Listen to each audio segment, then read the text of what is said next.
early days, the animals were able to talk just like people. Each group of animals had their own government, but as time went by, more and more it was noted that the different governments needed to work together. The deer weren't getting along so well with the wolves, the rabbits were tearing up everybody's gardens, and the lion kept telling folks he was the king of everyone. So one year, the animals decided to put together a convention to discuss their differences. All the animals, great and small, met together. Well, the meeting started off all right. Lion was voted in as king, and once that was done, he just sat and watched everyone else do the discussing. A few resolutions were decided upon, such as fish were open game to everyone, since they chose not to attend the on-land convention. Also, hippos and water buffaloes, since they lost their bid to be king, were to drink first at the water holes. Oh, and the deer were encouraged to have lots more chillin' to beat out the wolves sometimes. But then came time for fussing and fighting, and after a while, no one seemed to get their way. When that started happening, the animals started doing some speechifying. First it was the bear, speaking about the caves needing to have no more than 3 occupants. Then it was the beaver, telling folks to stop knocking down his family's dams. Lots of good work went into those, and so on and so on. And as every animal spoke, the convention got more and more heated.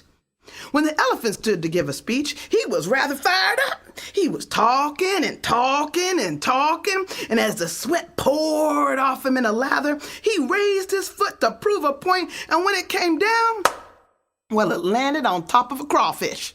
And when the foot went back up, it looked like that crawfish had never been there in the first place.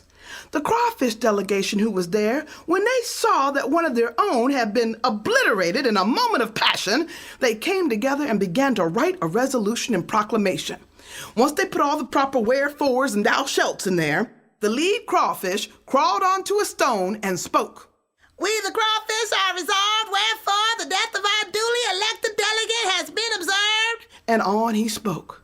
But his speaking was so light that none of the larger animals even took notice.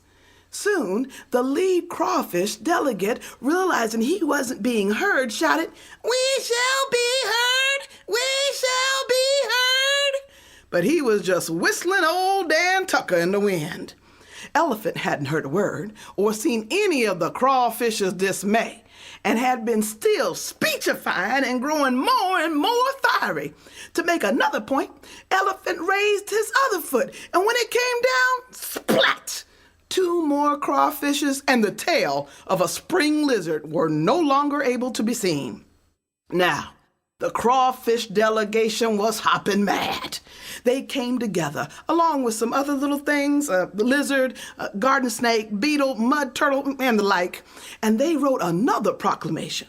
The leader of the crawfish delegation again rose to the stone and spoke, Wherefore the cause of the smallest are neglected and...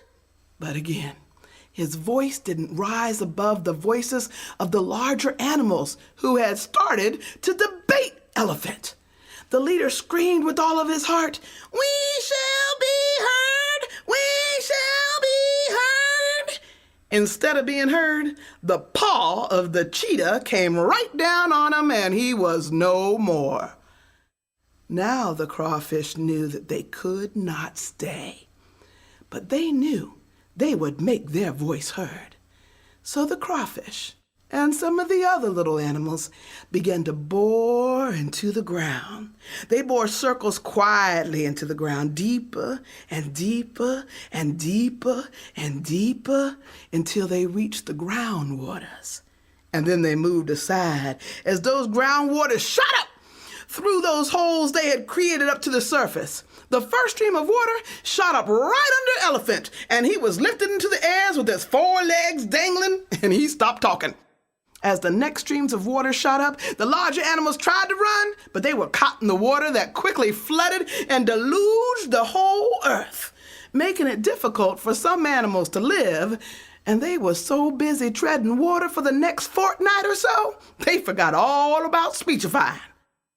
Well, after the water dried up and went on its way, the animals had another convention, and this time all the animals, great and small, were listened to An elephant?